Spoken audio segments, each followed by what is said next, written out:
नाज़रीन, Pakistan super league season 11 का title Peshawar Zalmi ने जित लिया ते हैदराबाद किंग्समैन नूं 5 विकटां तो आउट क्लास करता है। 2017 में टैरन सैमी की क्यादत विच पिशावर ज़ल्मी ने यह टाइटल जितया सी, लेकिन कल बाबर आजम इस टीम नूं लीड करते पाए सीगे। जे तुहानूं मैच के स्टैट्स बारे दसीए तो हैदराबाद किंग्समैन ने पहला सिर्फ 129 रनस बनाए, वड्डा टारगेट नहीं बना सके। जे असीं पिच रिपोर्ट नूं देखिए तो कहा जा रहा है कि घट तो घट 200 स्कोर तो लाजमी पवेगा, लेकिन बहुत थोड़ा स्कोर सीगा।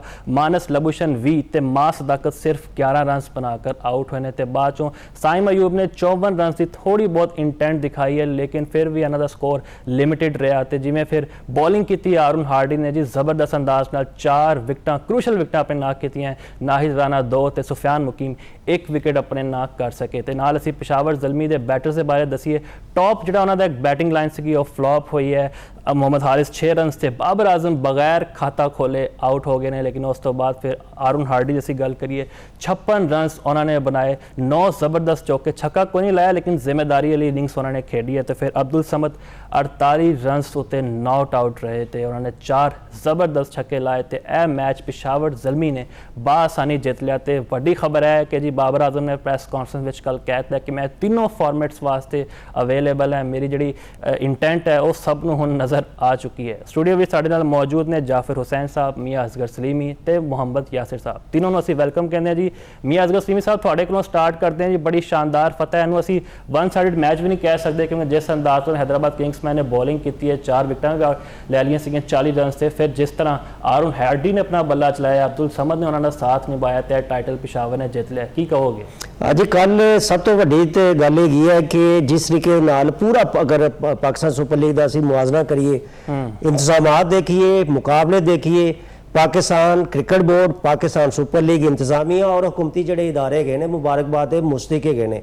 और कल जिस तरीके नाल जिहड़ा कज़ाफी स्टेडियम सी क्रिकेट फैन दे नाल भरिया होया सी, और जिस तरीके नाल क्लोजिंग सरमनी हुई है, बड़ी शानदार सरमनी हुई है। असीं उत्ते स्टेडियम दे विच भी मौजूद है सी। मैं समझदा वां कि चेयरमैन PCB ने इस एक दिन पहले इजलास भी होया सी, उहदे विच इंतजामात दा जायजा लिया सी। उन्होंने जिन्नी मेहनत की है, मैं समझदा वां कि कल जिड्डा वड्डा मैच हो गया, जिन्ने लोग आए सी वो मुबारकबाद दे मुस्तक गए ने। अगर कल के मैच की गल करिए, कल चूंकि बाबर आजम ने टॉस जितया सी, टॉस जीत के जिहड़ा गायना पहले अपना फील्डिंग का फैसला किया गया सी। तो मैं समझना वा कि काफ़ी हद तक वो जिहड़ा गाना मैच उस वक्त ही वो टीम जीत चुकी है सी।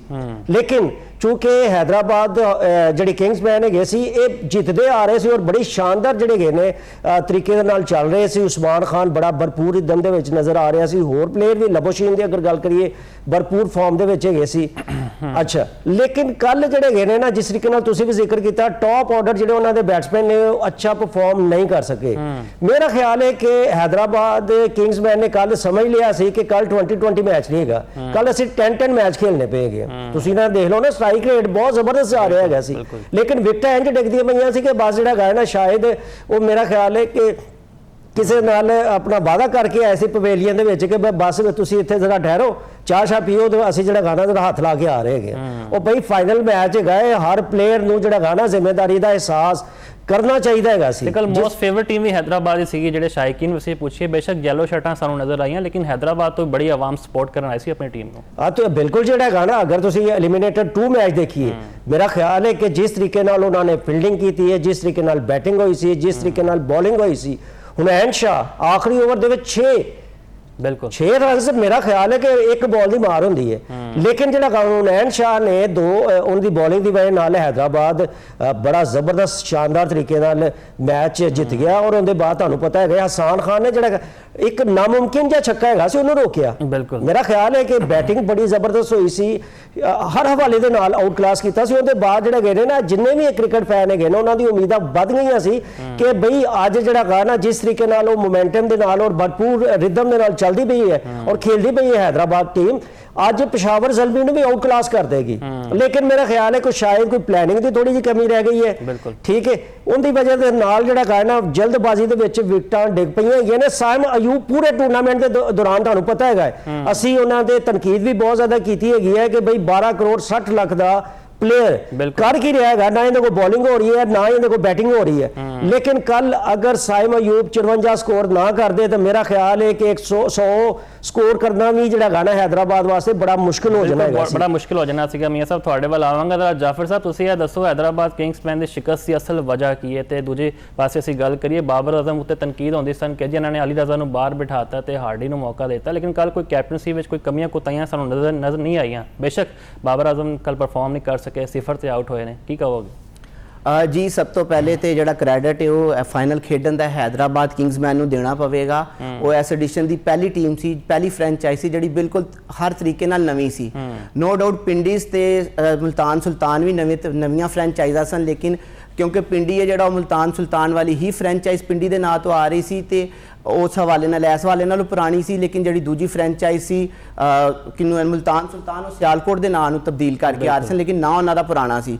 ਤੇ ਹਰ ਹਵਾਲੇ ਨਾਲ ਵੇਖਿਆ ਜਾਏ ਤਾਂ हैदराबाद ਕਿੰਗਸਮੈਨ ਨੇ ਜਿਹੜੇ ਉਹ ਬਿਲਕੁਲ ਇੱਕ ਨਵੀਂ ਟੀਮ ਸੀ, ਹਰ ਤਰੀਕੇ ਨਾਲ ਨਵੇਂ ਤੌਰ ਤੇ ਉਹ ਖੇਡ ਰਹੇ ਸਨ। ਉਸ ਤੋਂ ਬਾਅਦ ਮਾਰਨਸ ਲਬੂਸ਼ੇਨ ਦੀ ਪਹਿਲੇ ਵੀ ਗੱਲ ਹੋਈ ਕਿ ਪਹਿਲੀ ਵਾਰੀ T20 ਕਿਸੇ ਟੂਰਨਾਮੈਂਟ ਦੇ ਵਿੱਚ ਕਿਸੇ ਟੀਮ ਦੀ ਕੈਪਟਨਸੀ ਕਰ ਰਹੇ ਸਨ, ਤੇ ਉਸ ਤੋਂ ਪਹਿਲੇ ਕੋਈ ਇੰਨਾ ਜ਼ਿਆਦਾ T20 ਇੰਟਰਨੈਸ਼ਨਲ ਜਾਂ ਕਿਸੇ ਡੋਮੈਸਟਿਕ ਲੈਵਲ ਤੇ ਵੀ T20 ਨਹੀਂ ਖੇਡੇ, ਲੇਕਿਨ ਉਸ ਤੋਂ ਬਾਵਜੂਦ ਉਹਨਾਂ ਨੇ ਬੜੇ ਅੱਛੇ ਤਰੀਕੇ ਨਾਲ ਥਰੂ ਆਊਟ ਦਾ ਟੂਰਨਾਮੈਂਟ ਆਪਣੀ ਟੀਮ ਨੂੰ ਪਹਿਲੇ 3-4 ਮੈਚ ਹਾਰਨ ਤੋਂ ਬਾਅਦ ਦੁਬਾਰਾ ਜਦੋਂ ਕਮਬੈਕ ਕਰਾਇਆ ਤੇ ਬਹੁਤ ਅੱਛੇ ਤਰੀਕੇ ਨਾਲ ਲੱਗੇ ਲੈ ਕੇ ਆਏ ਨੇ। ਐਲੀਮੀਨੇਟਰ ਦੇ ਵਿੱਚ ਦੇਖਿਆ ਜਾਏ ਤੇ ਹੁਨਾਨ ਸ਼ਾਹ ਕੋਲ ਆਖਰੀ ਓਵਰ ਉਹਨਾਂ ਜਿਸ ਤਰ੍ਹਾਂ ਕਰਵਾਇਆ ਤੇ ਨਾਕਾਬਲੇ ਯਕੀਨ ਜਿਹੜੀ ਉਹਨਾਂ ਦੀ ਸ਼ਿਕਸਤ ਸੀ ਉਹਨਾਂ ਦੀ हैदराबाद ਕਿੰਗਸਮੈਨ ਦੀ ਜਿਹੜੀ ਸ਼ਿਕਸਤ ਸੀ ਉਹਨੂੰ ਉਹਨਾਂ ਨੇ ਫਤਹ 'ਚ ਬਦਲਿਆ। ਲੇਕਿਨ ਕੱਲ ਦੇ ਮੈਚ ਦੇ ਵਿੱਚ ਵੇਖਿਆ ਜਾਏ ਤੇ ਜਾਂ ਤੇ ਪਲੈਨਿੰਗ ਦੀ ਕਮੀ ਸੀ ਜਾਂ ਫਿਰ ਪਲਾਨ ਕੀਤਾ ਗਿਆ ਸੀ ਤੇ ਉਹਦੇ ਉੱਤੇ ਅਮਲ ਦਰਾਮਦ ਨਹੀਂ ਹੋਇਆ। ਵੇਖਿਆ ਜਾਏ ਤੇ ਮਾਰਨਸ ਲਬੂਸ਼ੇਨ ਨੂੰ ਜਦੋਂ ਦੂਜੀ ਇਨਿੰਗ ਦੇ ਵਿੱਚ ਉਹ ਖੇਡਣ ਆਏ ਨੇ ਤੇ ਪਹਿਲੇ ਓਵਰ ਦੇ ਵਿੱਚ ਮੁਹੰਮਦ ਅਲੀ ਨੇ 2 ਬ੍ਰੇਕ ਥਰੂ ਦਿੱਤੇ ਨੇ, ਬਾਬਰ ਆਜ਼ਮ ਤੇ ਮੁਹੰਮਦ ਹਾਰਿਸ ਜਿਹੜੇ ਕਿ ਸਟਰੋਂਗੈਸਟ ਪਲੇਅਰ ਨੇ ਉਹਨਾਂ ਦੀ ਸਾਈਡ ਦੇ ਉੱਤੋਂ ਅੱਛਾ ਉਹਨਾਂ ਨੂੰ ਸਟਾਰਟ ਹਮੇਸ਼ਾ ਫਰਾਹਮ ਕਰਦੇ ਨੇ। ਉਹ ਜਦੋਂ ਪਹਿਲੇ ਓਵਰ 'ਚ ਆਊਟ ਹੋ ਗਏ ਉਸ ਤੋਂ ਬਾਅਦ ਯਕੇ ਬਾਅਦ ਦੀਗਰੇ ਤੀਜੀ ਚੌਥੀ ਵਿਕਟ ਵੀ ਡਿੱਗੀ ਹੈ, ਲੇਕਿਨ ਬਾਅਦ 'ਚੋਂ ਮਾਰਨਸ ਲਬੂਸ਼ੇਨ ਦੀ ਜਿਹੜੀ ਕਪਤਾਨੀ ਉਹਦੇ 'ਚ ਜੋਲ ਹੈ ਨਜ਼ਰ ਆਇਆ ਕਿ ਉਹਨਾਂ ਨੇ ਆਪਣੀ ਬੋਲਿੰਗ ਆਪਸ਼ਨਸ ਨੂੰ ਯੂਜ਼ ਨਹੀਂ ਕੀਤਾ। ਉਹਨਾਂ ਹਸਾਨ ਖਾਨ ਕੋਲ ਉੱਤੇ ਥੱਲੇ 3 ਓਵਰ ਕਰਾਤੇ, ਸਾਇਮ ਅਯੂਬ ਨੂੰ 11ਵੇਂ ਓਵਰ ਤੋਂ ਬਾਅਦ ਇੰਟਰੋਡਿਊਸ ਕਰਾਇਆ ਤੇ ਜਦੋਂ ਵਿਕਟ ਨਹੀਂ ਮਿਲ ਰਹੀ ਹੁੰਦੀ ਐਨੇ ਘੱਟ ਟੋਟਲ ਦੇ ਉੱਤੇ ਤੇ ਕੈਪਟਨ ਨੂੰ ਚਾਹੀਦਾ ਆਪਣੀ ਮੁxtਲਿਫ ਆਪਸ਼ਨਸ ਨੂੰ ਅਜ਼ਮਾਏ। ਮਾਰਨਸ ਲਬੂਸ਼ੇਨ ਆ ਵੀ ਗੇਂਦਾਂ ਕਰਦੇ ਨੇ ਤੇ ਮਾਸ ਦਾਕਤ ਵੀ ਗੇਂਦਬਾਜ਼ੀ ਕਰ ਲੈਂਦੇ ਨੇ। ਮਾਸ ਦਾਕਤ ਨੇ ਇੰਟਰਨੈਸ਼ਨਲ ਕ੍ਰਿਕਟ 'ਚ ਵਨਡੇ ਦੇ ਵਿੱਚ ਵੀ ਗੇਂਦਾਂ ਕੀਤੀਆਂ ਤੇ 3-4 ਵਿਕਟਾਂ ਵੀ ਲਈਆਂ ਹੋਈਆਂ ਨੇ। ਉਹ ਲੈਫਟ ਆਰਮ ਆਰਥੋਡਾਕਸ ਸਪਿਨਰ ਨੇ ਉਸ ਟਾਈਮ ਤੇ ਬ੍ਰੇਕ ਥਰੂ ਦੇ ਸਕਦੇ ਸਨ, ਲੇਕਿਨ ਉਸ ਟਾਈਮ ਤੇ ਉਹਨਾਂ ਨੂੰ ਕੰਸੀਡਰ ਨਹੀਂ ਕੀਤਾ ਗਿਆ। ਥੋੜੇ ਕੱਲ ਉਹ ਮੈਕਸਵੈਲ ਵੀ ਨਹੀਂ ਚੱਲ ਸਕੇ ਨਾ, ਬੜੀ ਉਮੀਦ ਸੀਗੀ ਉਹਨਾਂ ਕੋਲੋਂ ਕਿ ਬੱਲਾ ਚਲਾਣਗੇ, ਪਹਿਲੀ ਬਾਲ ਤੇ ਨਾਹਿਦ ਰਾਣਾ ਨੂੰ ਜੱਜ ਨਹੀਂ ਕਰ ਸਕੇ ਤੇ ਕੈਚ ਆਊਟ ਦੇਤਾ। ਮਤਲਬ ਬੜੀ ਕਾਲੀ ਨਜ਼ਰ ਆਈ ਹੈ, ਕੋਈ ਠਹਿਰਾव ਨਹੀਂ ਨਜ਼ਰ ਆਇਆ ਕੱਲ हैदराबाद ਤਰਫੋਂ। ਜੀ ਬਿਲਕੁਲ ਐਨਜੀਏ ਮਾਰਨਸ ਲਬੂਸ਼ੇਨ ਦੀ ਕਪਤਾਨੀ ਦੇ ਨਾਲ ਖਿਡਾਰੀਆਂ ਦੀ ਇਨਫਰਾਦੀ ਕਾਰਕਰਦਗੀ ਤੇ ਵੀ ਗੱਲ ਕਰਨੀ ਚਾਹੀਦੀ ਹੈ। ਮੈਕਸਵੈਲ ਤੋਂ ਉੱਤੇ ਇੱਕ ਬਹੁਤ ਜ਼ਿਆਦਾ ਉਹਨਾਂ ਦੀ ਉਮੀਦ ਸੀ ਕਿ ਇੱਕ ਵਾਰੀ ਫਿਰ ਅੱਛਾ ਪਰਫਾਰਮ ਕਰਨਗੇ, ਜਿਹੋ ਜਿਹਾ ਉਹਨਾਂ ਨੇ ਪਿੰਡੀਜ਼ ਦੇ ਖਿਲਾਫ ਮੈਚ ਦੇ ਵਿੱਚ ਕਰਨ ਤੋਂ ਬਾਅਦ ਅੱਛਾ ਟੋਟਲ ਬੋਰਡ ਤੇ ਲਗਾਇਆ ਸੀ, ਲੇਕਿਨ ਕੱਲ ਉਹ ਵੀ ਨਜ਼ਰ ਨਹੀਂ ਆਇਆ। ਨਾਹਿਦ ਰਾਣਾ ਨੂੰ ਵੇਖਿਆ ਜਾਏ ਤੇ ਪੂਰੇ ਟੂਰਨਾਮੈਂਟ ਦੇ ਵਿੱਚ ਉਹਨਾਂ ਨੇ ਜਿਸ ਪੇਸ ਨਾਲ ਤੇ ਜਿਹੜੀ ਲੈਂਥ ਦੇ ਉੱਤੇ ਉਹ ਗੇਂਦਾਂ ਕਰ ਰਹੇ ਸਨ, बैट्समैन ਉਹਨਾਂ ਦੇ ਸਾਹਮਣੇ ਆਉਣ ਤੋਂ ਕਤਰਾ ਵੀ ਰਹੇ ਸਨ ਤੇ ਮੁਸ਼ਕਲਾਂ ਦਾ ਸ਼ਿਕਾਰ ਵੀ ਰਹੇ ਸਨ। ਤੇ ਬਿਲਕੁਲ ਇੱਕ ਕਹਿ ਲੋ ਕਿ ਗੈਰ ਜ਼ਿੰਮੇਦਾਰਾਨਾ ਸ਼ਾਟ ਐਡੇ ਵੱਡੇ ਸਟੇਟਸ ਦਾ ਪਲੇਅਰ ਹੋਏ, ਜਿਹਦਾ ਐਡਾ ਵੱਡਾ ਸਟੇਚਰ ਹੋਏ ਕਿ ਉਹ ਪਹਿਲੇ ਸਿੰਗਲ ਹੈਂਡਡਲੀ ਮੈਚ ਜਿਤਵਾਉਂਦਾ ਰਿਹਾ T20 ਚ ਵੀ ਵਨਡੇ ਚ ਵੀ, ਤੇ ਉਹ ਆ ਕੇ ਇਹੋ ਜੀ ਗੈਰ ਜ਼ਿੰਮੇਦਾਰਾ ਸ਼ਾਟ ਖੇਡ ਕੇ ਆਊਟ ਹੋਇਆ। ਤੇ ਉਸ ਤੋਂ ਬਾਅਦ ਸਿਰਫ ਮੈਕਸਵੈਲ ਹੀ ਨਹੀਂ, ਜੇ ਅਸੀਂ ਸਾਇਮ ਅਯੂਬ ਦੀ ਗੱਲ ਵੀ ਕਰੀਏ ਤੇ ਉਹਨਾਂ ਨੇ ਉਸ ਜਗ੍ਹਾ ਤੇ ਨੋ ਡਾਊਟ ਟੀਮ ਨੂੰ ਠਹਿਰਾਓ ਦਿੱਤਾ ਤੇ ਇਨਿੰਗਸ ਨੂੰ ਲੈ ਕੇ ਚੱਲੇ ਨੇ, ਲੇਕਿਨ ਅਜੇ 3 ਤੋਂ 4 ਓਵਰ ਰਹਿੰਦੇ ਸਨ ਜਦੋਂ ਉਹਨਾਂ ਨੇ ਇੱਕ ਜਿਹਨੂੰ ਕਹਿ ਲੋ ਕਿ ਬੇਤੁਕੀ ਜੀ ਹਿੱਟ ਮਾਰੀ ਹੈ ਤੇ ਗੇਂਦ ਸਿੱਧੀ ਫੀਲਡਰ ਦੇ ਅੱਜ ਜਾ ਕੇ ਕੈਚ ਫੜਾਤਾ। ਉੱਥੇ ਜੇ ਉਹ 20 ਓਵਰ ਪੂਰਾ ਖੜੇ ਰਹਿ ਜਾਂਦੇ ਤੇ ਪਿਚ ਇਹੋ ਜਿਹੀ ਸੀ, ਉੱਥੇ ਸਿਰਫ ਤੁਹਾਨੂੰ ਸਟੇ ਕਰਨਾ ਸੀ, ਰਨ ਆਪਣੇ ਆਪ ਆਣੇ ਸਨ। ਜਿੰਜ ਦੂਜੀ ਇਨਿੰਗ ਦੇ ਵਿੱਚ ਹਾਰਡੀ ਤੇ ਸਮਦ ਸਟੇ ਕਰ ਰਹੇ ਸਨ ਤੇ ਰਨ ਆ ਰਹੇ ਸਨ, ਬੌਲਰ ਗਲਤੀ ਕਰ ਰਿਹਾ ਸੀ, ਲੇਕਿਨ ਉਹਨਾਂ ਨੇ ਉਹਦੇ ਉੱਤੋਂ ਸ਼ਾਇਦ ਉਹਨਾਂ ਨੂੰ ਜਲਦਬਾਜ਼ੀ ਦਾ ਉਹ ਸ਼ਿਕਾਰ ਹੋਏ ਸਨ, ਜਾਂ ਲੱਗ ਰਿਹਾ ਸੀ ਕਿ ਸ਼ਾਇਦ ਅਗਲੀ ਵਿਕਟਾਂ ਜਦੋਂ ਉਹਨਾਂ ਨੇ ਖੋਈਆਂ ਨੇ ਤੇ ਉਸ ਤੋਂ ਬਾਅਦ ਉਹ ਫਿਰ ਟੀਮ ਸੰਭਲ ਨਹੀਂ ਸਕੀ। ਉਸਮਾਨ ਖਾਨ ਦਾ ਆਊਟ ਤੇ ਕੌਸ਼ਲ ਪਰੇਰਾ ਦਾ ਜਿਹੜਾ ਆਊਟ ਹੈ ਉਹ ਇਸ ਮੈਚ ਦਾ ਟਰਨਿੰਗ ਪੁਆਇੰਟ ਸੀ, ਕਿਉਂਕਿ ਇਸ ਤੋਂ ਪਹਿਲੇ ਲਾਸਟ ਐਡੀਸ਼ਨ ਦਾ ਜਿਹੜਾ ਫਾਈਨਲ ਸੀ ਉਹਦੇ ਵਿੱਚ ਕੌਸ਼ਲ ਪਰੇਰਾ ਨੇ ਬੜੀ ਅੱਛੀ ਇਨਿੰਗਸ ਖੇਡੀ ਸੀ ਤੇ ਮੈਨ ਆਫ ਦੀ ਮੈਚ ਵੀ ਰਹੇ ਸਨ। ਤੇ ਇਹੋ ਜਿਹੀ ਉਮੀਦ ਕੀਤੀ ਜਾ ਰਹੀ ਸੀ ਫੈਨਸ ਤੋਂ ਕਿ ਕੱਲ ਵੀ हैदराबाद ਲਈ ਇਹੋ ਜਿਹੀ ਇਨਿੰਗਸ ਖੇਲਣਗੇ, ਲੇਕਿਨ ਅਨਲਕੀਲੀ ਉਹ ਇੱਕ ਮੁਤਨਾਜ਼ੇ ਰਨ ਆਊਟ ਦਾ ਸ਼ਿਕਾਰ ਹੋ ਗਏ। ਬਿਲਕੁਲ ਯਾਸਿਰ ਸਾਹਿਬ ਇਹ ਦੱਸੋ ਸੀ ਬਾਬਰ ਆਜ਼ਮ ਤੇ ਮਾਨਸ ਲਬੂਸ਼ੇਨ ਦਾ ਡਿਫਰੈਂਸ ਕਰੀਏ ਤੇ ਜ਼ਿਆਦਾ ਤਜਰਬਾਕਾਰ ਤੇ ਫਿਰ ਬਾਬਰ ਆਜ਼ਮ ਨੇ ਇੰਟਰਨੈਸ਼ਨਲ ਕ੍ਰਿਕਟ ਵਿੱਚ ਵੀ ਕਿਆਦਤ ਕਰ ਚੁੱਕੇ ਨੇ ਪਾਕਿਸਤਾਨ ਵਿੱਚ, ਤੇ ਮਾਨਸ ਲਬੂਸ਼ੇਨ ਦਾ ਕੋਈ ਖਾਸ T20 ਕਰੀਅਰ ਨਹੀਂ ਹੈ, ਲੇਕਿਨ ਕੱਲ ਇਹ ਵੀ ਕਿਹਾ ਜਾਂਦਾ ਹੈ ਕਿ ਜੀ ਬਾਬਰ ਨੂੰ ਜਦੋਂ ਵੀ ਸਾਨੂੰ ਜ਼ਰੂਰਤ ਪੈਂਦੀ ਹੈ ਕ੍ਰੂਸ਼ਲ ਮੈਚਾਂ ਵਿੱਚ ਉਹ ਪਰਫਾਰਮ ਨਹੀਂ ਕਰ ਸਕਦੇ ਤੇ ਕੱਲ ਵੀ 0 ਤੇ ਆਊਟ ਹੋ ਗਏ ਹੋ। ਲੇਕਿਨ ਇਸ ਤੋਂ ਪਹਿਲਾਂ ਜਿਹੜਾ ਮੁਫਾਜ਼ ਮੈਚ ਸੀ, ਮਤਲਬ ਜਿਹੜਾ ਪਹਿਲਾ ਕੁਆਲੀਫਾਇਰ ਸੀ ਜਿਹਦੇ ਵਿੱਚ ਬਾਬਰ ਆਜ਼ਮ ਨੇ 100 ਕੀਤਾ, ਉਹ ਵੀ ਬਹੁਤ ਜ਼ਿਆਦਾ ਅਹਿਮ ਸੀ। ਔਰ ਜਿਹੜੀ 10 ਫਤੂਹਾਤ ਹਾਸਲ ਕੀਤੀਆਂ, ਮਤਲਬ 11 ਦੇ ਵਿੱਚੋਂ, ਔਰ ਸਿਰਫ ਇੱਕ ਮੁਕਾਬਲਾ ਪਿਸ਼ਾਵਰ ਜ਼ਲਮੀ ਹਾਰੀ ਹੈ। ਤੇ ਇਹ ਸਾਰਾ ਕ੍ਰੈਡਿਟ ਜਿਹੜਾ ਨਾ ਬਾਬਰ ਆਜ਼ਮ ਨੂੰ ਜਾਂਦਾ 588, ਮਤਲਬ 11 ਸੀਜ਼ਨ ਦੇ ਸਭ ਤੋਂ ਜ਼ਿਆਦਾ ਜਿਹੜੇ ਰਨਸ ਹੈ 588 ਹੀ ਸੀ 2022 ਦੇ ਵਿੱਚ ਫਖਰ ਜ਼ਮਾਨ ਦੇ।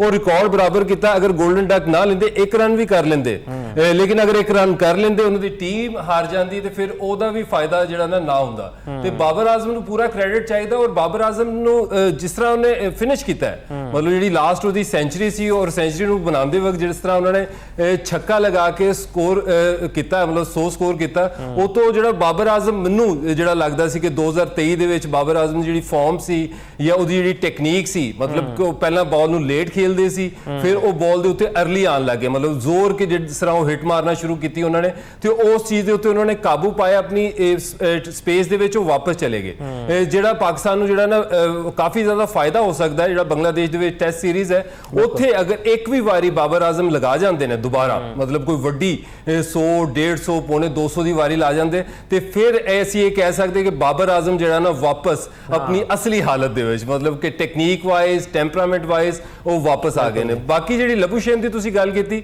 ਇੱਕ ਮੁਕਾਬਲਾ ਉਹਨਾਂ ਨੇ ਖੇਡਿਆ ਇੰਟਰਨੈਸ਼ਨਲ ਆਸਟ੍ਰੇਲੀਆ ਵੱਲੋਂ, ਬਾਕੀ ਉਹਨਾਂ ਦੀ ਜਿੰਨੀ ਵੀ ਕ੍ਰਿਕਟ ਹੈ T20 ਕ੍ਰਿਕਟ, ਉਹ ਬ੍ਰਿਸਬੇਨ ਹੀਟ ਵੱਲੋਂ ਜਾਂ ਵਾਈਟੈਲਿਟੀ ਬਲਾਸਟ ਇੰਗਲੈਂਡ ਦੇ ਵਿੱਚ ਜਿਹੜਾ ਨਾ ਹੁੰਦਾ ਹੈ। ਤੇ ਦੇਖੋ ਕ੍ਰਿਕਟਰ ਜਿਹੜਾ ਹੈ ਨਾ ਪੱਕਦਾ ਟੈਸਟ ਕ੍ਰਿਕਟ ਜਾਂ ਫਰਸਟ ਕਲਾਸ ਕ੍ਰਿਕਟ ਤੋਂ, ਇਹ ਫਿਰ ਦੁਬਾਰਾ ਜਿਹੜਾ ਨਾ ਮਾਰਨਸ ਲਬੂਸ਼ੇਨ ਨੇ ਸਾਬਤ ਕੀਤਾ ਹੈ। ਔਰ ਜਿਸ ਤਰ੍ਹਾਂ ਉਹ ਇਮੋਸ਼ਨਲ ਹੋਏ, ਪਹਿਲੇ 4 ਮੁਕਾਬਲੇ ਹਾਰਦੇ ਨੇ, ਫਿਰ ਉਹ ਮੁਕਾਬਲਾ ਜਿੱਤਦੇ ਨੇ, ਫਿਰ ਕੰਬੀਨੇਸ਼ਨ ਜਿਹੜਾ ਨਾ ਆਪਣਾ ਦਰੁਸਤ ਕਰਦੇ ਨੇ। ਅਗਰ ਸਾਇਮ ਉੱਤੇ ਪਰਫਾਰਮ ਨਹੀਂ ਕਰਦੇ, ਉਹਨਾਂ ਨੂੰ ਮਿਡਲ ਆਰਡਰ ਦੇ ਵਿੱਚ ਲੈ ਕੇ ਆਉਂਦੇ ਨੇ, ਫਿਰ ਮਾਸ ਸਦਾਕਤ ਤੇ ਖੁਦ ਓਪਨਿੰਗ ਕਰਨਾ ਸ਼ੁਰੂ ਕਰਦੇ ਨੇ। ਫਿਰ ਉਸਮਾਨ ਕੋ ਰਨਸ ਨਹੀਂ ਆ ਰਹੇ ਸੀ, ਲੇਕਿਨ ਡ੍ਰੌਪ ਨਹੀਂ ਕੀਤਾ, ਫਿਰ ਉਸਮਾਨ ਦੇ ਬੱਲੇ 'ਚੋਂ ਰਨ ਆਣਾ ਸ਼ੁਰੂ ਹੋ ਗਏ। ਹੁਣ ਕੱਲ ਜਿਸ ਤਰ੍ਹਾਂ ਸੁਫਿਆਨ ਮੁਕੀਮ ਨੇ ਉਸਮਾਨ ਖਾਨ ਨੂੰ ਆਊਟ ਕੀਤਾ ਹੈ, ਮਤਲਬ ਸਪਿਨਰਸ ਦੇ ਅਗੇਂਸਟ ਉਸਮਾਨ ਖਾਨ ਬਹੁਤ ਅੱਛੇ ਸੀ। 6 ਓਵਰਾਂ 'ਚ 70 ਸਕੋਰ। ਉਸਮਾਨ ਖਾਨ, ਸਾਇਮ ਅਯੂਬ ਅੱਛੀ ਫਾਰਮ ਦੇ ਵਿੱਚ ਅਗਰ ਬੈਟਿੰਗ ਕਰ ਰਹੇ ਹੋਣ, ਔਰ ਸੁਫਿਆਨ ਨੇ ਜਿਸ ਤਰ੍ਹਾਂ ਮਿਡਲ ਦੇ ਵਿੱਚ ਆ ਕੇ ਲੈਗ ਬਿਫੋਰ ਕੀਤਾ ਹੈ, ਔਰ ਜਿਸ ਤਰ੍ਹਾਂ ਅੰਪਾਇਰ ਐਹਸਨ ਰਜ਼ਾ ਨੇ ਕਾਫੀ ਜ਼ਿਆਦਾ, ਮਤਲਬ ਇੰਜ ਲੱਗ ਰਿਹਾ ਸੀ 2-3 ਦਿਨ ਡਿਲੇ ਦੇ ਉੱਤੇ ਚਲੇ ਗਏ ਨੇ ਐਹਸਨ ਰਜ਼ਾ ਦੇ ਨਾਲ ਅਸੀਂ ਕ੍ਰਿਕਟ ਵੀ ਖੇਡੀ ਹੋਈ, ਉਹਨਾਂ ਨੇ ਅੰਪਾਇਰਿੰਗ ਵੀ ਕੀਤੀ ਹੈ, ਬਹੁਤ ਹੀ ਅੱਛੇ ਅੰਪਾਇਰ ਨੇ, ਲੇਕਿਨ ਐਂਡ ਆਫ ਦਾ ਡੇ ਉਹਨਾਂ ਨੇ ਡਿਸੀਜਨ ਦੇ ਦਿੱਤਾ ਆਊਟ ਦਾ। ਔਰ ਮੈਨੂੰ ਲੱਗਦਾ ਉਹ ਇੱਕ ਟਰਨਿੰਗ ਪੁਆਇੰਟ ਸੀ। ਫਿਰ 2 ਜਿਹੜੇ ਰਨ ਆਊਟ ਹੋਏ, ਇਰਫਾਨ ਖਾਨ ਨਿਆਜ਼ੀ ਦਾ ਰਨ ਆਊਟ, ਉਹਦੇ ਨਾਲ ਜਿਹੜਾ ਨਾ ਕੁਸਾਲ ਪਰੇਰਾ ਦਾ ਰਨ ਆਊਟ। ਤੇ ਫੀਲਡਿੰਗ ਵਾਈਜ਼ ਅਗਰ ਤੁਸੀਂ ਪਿਸ਼ਾਵਰ ਜ਼ਲਮੀ ਨੂੰ ਦੇਖੋ, ਅਸੀਂ ਉਹਨਾਂ ਦੀ ਬੈਟਿੰਗ ਦੀ ਗੱਲ ਕਰਦੇ ਹਾਂ, ਕੁਸਾਲ ਮੈਂਡਸ ਦੀ ਗੱਲ ਕਰਦੇ ਹਾਂ, ਬਾਬਰ ਆਜ਼ਮ ਦੀ ਗੱਲ ਕਰਦੇ ਹਾਂ, ਥੱਲੇ ਮਿਡਲ ਆਰਡਰ ਦੀ ਗੱਲ ਕਰਦੇ ਹਾਂ, ਨਾਹੀਦ ਰਾਣਾ ਦੀ ਪੇਸ ਦੀ ਗੱਲ ਕਰਦੇ ਹਾਂ, ਸਪਿਨ ਦੇ ਵਿੱਚ ਸੁਫਿਆਨ ਮੁਕੀਮ ਦੀ ਗੱਲ ਕਰਦੇ ਹਾਂ, ਲੇਕਿਨ ਫੀਲਡਿੰਗ ਦੇ ਵਿੱਚ ਦੇਖੋ ਉਹਨਾਂ ਨੇ 90% ਜਿਹੜੇ ਉਹਨਾਂ ਦੇ ਕੋਲ ਆਪਸ਼ਨਸ ਆਈਆਂ ਕੈਚ ਦੀਆਂ, ਉਹਨਾਂ ਨੇ ਕੈਚ ਗ੍ਰੈਬ ਕੀਤੇ, ਜਿਹੜੀ ਸਭ ਤੋਂ ਜ਼ਿਆਦਾ ਨੇ। ਬਿਲਕੁਲ तीनों शोबे में शानदार परफॉर्मेंस का मुजाहरा किया जी पिशावर ज़ल्मी ने। ऐसे लिए ਤੁਹਾਨੂੰ पता है ना काबिल शिकस्त रहे ने, सिर्फ एक मैच हारे ने। मियां असगर सलीमी साहब कल बाबर आजम ने प्रेस कॉन्फ्रेंस की है तो बड़े ਜ਼ਬਰਦਸਤ जवाब दिते हैं कि मैं तीनों फॉर्मेट्स खेडन ਲਈ ਤਿਆਰ ਹੈਗਾ। मतलब ਤੁਸੀਂ ਵੀ ਮੇਰੇ ਸ਼ੋਅ ਵਿੱਚ ਕਈ ਵਾਰ ਇਹ ਕਹਿ ਚੁੱਕੇ ਹੋ ਕਿ ਬਾਬਰ ਆਜ਼ਮ ਦਾ ਜਿਹੜਾ T20 ਕਰੀਅਰ ਨਾ ਬੜਾ ਲਿਮਿਟਡ ਨਜ਼ਰ ਆ ਰਿਹਾ ਸੀ। ਰਿਜ਼ਵਾਨ ਉੱਤੇ ਵੀ ਤਨਕੀਦ ਕਰਦੇ ਸਨ, ਲੇਕਿਨ ਜਿਵੇਂ 2 ਸੈਂਚਰੀਆਂ ਆ ਗਈਆਂ ਇਸ ਇਵੈਂਟ 'ਚ, ਤੁਹਾਨੂੰ ਲੱਗਦਾ ਹੈ ਕਿ ਉਹਨਾਂ ਦਾ ਕੌਨਫੀਡੈਂਸ ਮਜ਼ੀਦ ਬੂਸਟਅਪ ਹੋਏਗਾ, ਇੰਟਰਨੈਸ਼ਨਲ ਕ੍ਰਿਕਟ ਵਿੱਚ ਉਹ ਇਸ ਤਰ੍ਹਾਂ ਪਰਫਾਰਮ ਕਰ ਸਕਣਗੇ? ਜੀ ਮੁਫਾਜ਼ ਸਾਹਿਬ, ਸਭ ਤੋਂ ਪਹਿਲੀ ਗੱਲ ਹੈ ਕਿ ਬਾਬਰ ਆਜ਼ਮ ਦੀ ਖੁਆਇਸ਼ ਹੈਗੀ ਸੀ ਕਿ ਮੇਰੀ ਕਪਤਾਨੀ ਦੇ ਵਿੱਚ ਟੀਮ ਜਿਹੜੀ ਹੈਗੀ ਨਾ ਚੈਂਪੀਅਨ ਬਣਨਾ ਚਾਹੀਦੀ ਹੈ। ਬਿਲਕੁਲ।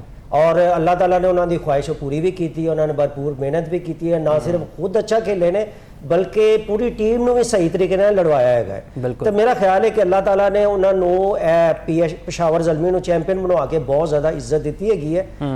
ਔਰ ਕੱਲ ਤੁਸੀਂ ਪ੍ਰੈਸ ਕਾਨਫਰੰਸ ਦਾ ਵੀ ਜ਼ਿਕਰ ਕੀਤਾ ਹੈਗਾ, ਹਰ ਬੰਦਾ ਚਾਹੁੰਦਾ ਹੈਗਾ ਜੀ ਕਿ ਮੈਂ ਹਰ ਜਗ੍ਹਾ ਤੇ ਪਰਫਾਰਮ ਕਰਾਂ, ਤਿੰਨੋਂ ਤਰਜ਼ ਦੀ ਜਿਹੜੀ ਕ੍ਰਿਕਟ ਜਿਹੜੀ ਨਾ ਮੈਂ ਖੇਡਦਾ ਰਹਾਂ। ਠੀਕ ਹੈ, ਬਲਕਿ ਹਰ ਇੱਕ ਬੰਦਾ ਤਾਂ ਕਹਿੰਦਾ ਹੈ ਕਿ ਬੰਦੇ ਦੀ ਖੁਆਇਸ਼ ਹੁੰਦੀ ਹੈ ਕਿ ਮੈਂ ਸਾਰੀ ਜ਼ਿੰਦਗੀ ਹੀ ਖੇਡਦਾ ਵਾਂ, ਲੇਕਿਨ ਕੁਦਰਤ ਦਾ ਕਾਨੂੰਨ ਹੈਗਾ। ਠੀਕ ਹੈ, ਅਗਰ ਤੁਸੀਂ ਅਰੂਜ ਹੈਗੀ ਹੈ ਤਾਂ ਫਿਰ ਉਹਨੂੰ ਜ਼ਵਾਲ ਵੀ ਆਉਂਦਾ ਹੈਗਾ। ਇਸ ਵਕਤ ਮੈਂ ਸਮਝਦਾ ਹਾਂ ਕਿ ਬਾਬਰ ਆਜ਼ਮ ਆਪਣੇ ਕੈਰੀਅਰ ਦੇ ਬਿਲਕੁਲ ਪੀਕ ਤੇ ਹੈਗਾ। ਠੀਕ ਹੈ, ਉਹਨੇ ਸਾਬਤ ਵੀ ਕਰ ਦਿੱਤਾ ਹੈ। ਇਸ ਵਕਤ ਜਿਹੜੇ ਲੱਖਾਂ ਕਰੋੜਾਂ ਜਿਹੜੇ ਪਰਸਤਾਰ ਹੈਗੇ ਨੇ, ਉਹ ਜਿਹੜਾ ਗਾਣਾ ਬਾਬਰ ਆਜ਼ਮ ਜਿਹੜੇ ਹੈਗੇ ਨੇ ਉਹ ਕਹਿੰਦੇ ਨਹੀਂ ਥੱਕਦੇ ਹੈਗੇ। ਤਾਂ ਮੇਰਾ ਖਿਆਲ ਹੈ ਕਿ ਜਿਹੜਾ ਗਾਣਾ ਜਦੋਂ ਬੰਦਾ ਇਸ ਪੀਕ ਤੇ ਆਵੇ ਨਾ, ਗੋਰਾ ਜਿਹੜਾ ਹੈਗਾ ਨਾ, ਗੋਰਾ ਜਦੋਂ ਪੀਕ ਤੇ ਆਉਂਦਾ ਹੈ ਨਾ, ਉਹ ਜਿਹੜਾ ਗਾਣਾ ਕੁਇਟ ਕਰ ਜਾਂਦਾ ਹੈਗਾ, ਉਹ ਕਿਸੇ ਚੀਜ਼ ਤੇ ਸੀਟ ਤੇ ਚਮੜਿਆ ਨਹੀਂ ਰਹਿੰਦਾ ਹੈਗਾ।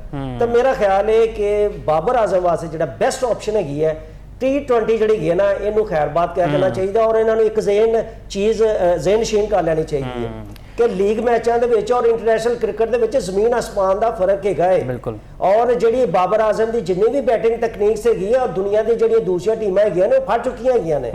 ਔਰ ਬਾਬਰ ਆਜ਼ਮ ਨੇ ਆਪਣੀ ਜਿਹੜੀ ਟੈਕਨੀਕਸ ਹੈਗੀਆਂ ਨੇ ਇਹਦੇ ਵਿੱਚ ਮਜ਼ੀਦ ਇੰਪਰੂਵਮੈਂਟ ਨਹੀਂ ਲੈ ਕੇ ਆਏ ਹੈਗੇ। ਬਿਲਕੁਲ ਇੰਪਰੂਵਮੈਂਟ ਜ਼ਰੂਰਤ ਹੈ, ਕਿਉਂਕਿ ਜਦੋਂ ਵੀ ਬਾਬਰ ਆਜ਼ਮ ਦਾ ਬੈਟ ਚੱਲਦਾ ਹੈ ਤਾਂ ਪੂਰੀ ਟੀਮ ਨੂੰ ਕੌਨਫੀਡੈਂਸ ਆਉਂਦਾ ਹੈ। ਤੁਹਾਨੂੰ ਪਤਾ ਹੈ ਸਟਾਰ ਬੈਟਰ ਨੇ, ਅਸੀਂ ਤਨਕੀਦ ਵੀ ਕਰਦੇ ਹਾਂ ਤੇ ਪੋਜ਼ਿਟਿਵ ਵੇ ਵਿੱਚ ਸਾਡੀ ਹਮੇਸ਼ਾ ਤੋਂ ਇਹ ਖੁਆਇਸ਼ ਤੇ ਦੁਆ ਹੁੰਦੀ ਹੈ ਕਿ ਬਾਬਰ ਦਾ ਬੈਟ ਲਾਜ਼ਮੀ ਚੱਲੇ ਤੇ ਹੁਣ 2 ਸੈਂਚੁਰੀਆਂ ਆ ਚੁੱਕੀਆਂ। ਉਮੀਦ ਕਰਦੇ ਹਾਂ ਇਹ ਤਸਲਸਲ ਔਰ ਬਰਕਰਾਰ ਰੱਖਣਗੇ ਇੰਟਰਨੈਸ਼ਨਲ ਕ੍ਰਿਕਟ ਵਿੱਚ ਵੀ।